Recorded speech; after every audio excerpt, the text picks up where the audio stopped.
आज सुद्धा ते आले, पण आता लोकांच्या मनामध्ये एक शंका, ही शंका नाहीये, हे सत्य आहे. कारण त्यांची जी 10 वर्षातली कारकीर्द बघितली, तर ती कारकीर्द बघितल्यानंतर 10 वर्ष त्यांनी जे काही केलं, आणि ते म्हणतात हा तो ट्रेलर होता, चित्रपट अजून बाकी आहे. या ट्रेलर मध्ये त्यांनी शिवसेना चोरली, गद्दारांच्या हातामध्ये दिली, हा ट्रेलर होता. म्हणजे इकडे या सभेत शेतकरी कोण आलेत का रे? आलेत ना. आता पुढचा ट्रेलर हा आमचा झाला, आता पुढचा चित्रपट तुमचा नाही झाला तर? म्हणजे जसं माझ्या शिवसेनेच्या 7/12वरती गद्दारांचं नाव लिहिलं, तसं तुमच्या 7/12वरती यांच्या सुटाबुटातल्या मित्रांचं नाव लिहिलं तर तुम्ही जाणार कुठे? आहे एक तरी यंत्रणा तुमच्या हातात राहील, तुमच्या पाठीशी राहील. आणि घटना बदलण्याचं जे काही यांचं स्वप्न आहे, म्हणून ह्यांना 400 पार करायचे होते. पण अश्वमेधाचा घोडा नव्हता यांचा, अश्वमेधाचं खेचर होतं, ते आडलेलं आहे आता. अरे अश्वमेधाला सुद्धा घोडा लागतो रुबाबदार, हे खेचर आहेत. गाडो म्हणा, काही म्हणा, आणि त्यांचं ओझं जे वाहतात त्यांना वाटतं तो घोडा आहे.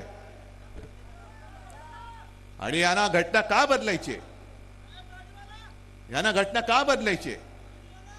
कारण यांच्या मनामध्ये महाराष्ट्राबद्दल जो आकस आहे, म्हणून त्यांनी महाराष्ट्राची अस्मिता जपणारी शिवसेना संपवण्याचा नीच डाव करण्याचा प्रयत्न केला. जय भवानी या शब्दाला त्यांनी आक्षेप घेतला. आणि आता घटना का बदलायची माहितीये? ज्या महाराष्ट्राच्या सुपुत्राने डॉक्टर बाबासाहेब आंबेडकर, ज्यांना आपण महामानव म्हणतो, दैवत, एक साधा दलित कुटुंबामध्ये जन्मलेला माणूस एवढा बुद्धिमान होऊ शकतो आणि देशाची घटना लिहू शकतो, आणि त्या घटनेवरती आम्ही देश चालवायचा? नाही होणार. महाराष्ट्राच्या सुपुत्रांनी लिहिले, एका साध्या माणसाने लिहिलेली घटना, मोदीजी तुम्ही त्याच्यासाठी म्हणून तुम्ही बदलायला निघालेले आहे. पण तुम्हाला काय वाटतं? तुमच्या एकट्याच्या डोक्यात आलं म्हणून काय देशाच्या डोक्यात येईल? तुमच्यामध्ये जर का, भाजपामध्ये जर का हिम्मत असेल, तर ज्या घटनेवरती हात ठेवून तुम्ही शपथ घेतली, त्या घटनेला, ती घटना मोडण्यासाठी पुन्हा हात लावून बघा. संपूर्ण देश पेटून उठल्याशिवाय राहणार नाही. आकस आकस म्हणजे किती ठेवायचं मनामध्ये आकस? आज ते जे काय बोलतायत की आरक्षण रद्द करण्याचा मार्ग आम्हाला कदापि मंजूर नाही, हे घेऊन आम्हाला कदापि मंजूर नाही. चांगली गोष्ट आहे, टाळ्या वाजवायला चांगलं वाक्य. आरक्षण रद्द करण्याचा मार्ग तुम्हाला मान्य नाही, तर गेले 5 वर्ष माझ्या महाराष्ट्रामध्ये जे समाज आरक्षण पाहिजे म्हणून रस्त्यावरती उतरलेत.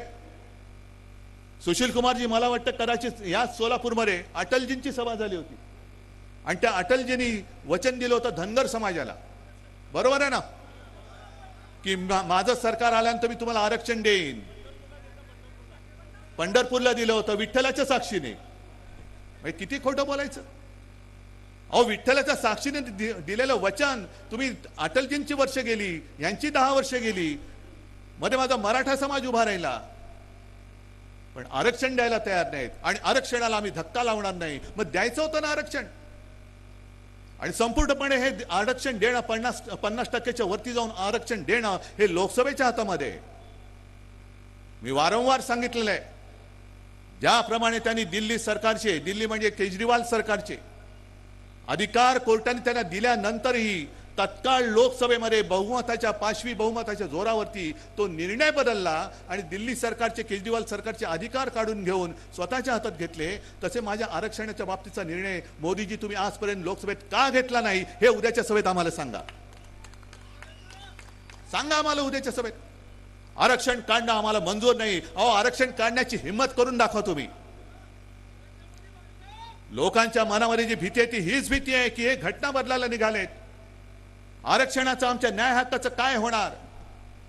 आणि महाराष्ट्राच्या सुपुत्रांनी, महामानव डॉक्टर बाबासाहेब आंबेडकरांनी लिहिलेली घटना, अरे त्यांच्या पोटामध्ये जे मुरडा उठतो तो तोच आहे की साध्या कुटुंबात जन्मलेला माणूस हा एवढा बुद्धिमान कसा होऊ शकतो? त्याला लोक दैवत मानतात. मी किती वेळा सांगतोय की तो अवतार, हे सांगतो, पण मला अजून देव मानत नाही, पण बाबासाहेबांना दैवत मानतायत. या सगळ्या गोष्टीचा विचार केल्यानंतर मला काही जण विचारतात, जसं एक 4 दिवसापूर्वी मुंबईत वर्षा गायकवाड आली होती घरी. मला प्रेसने विचारलं शिवसेनेची मतं काँग्रेसला ट्रान्सफर होणार का?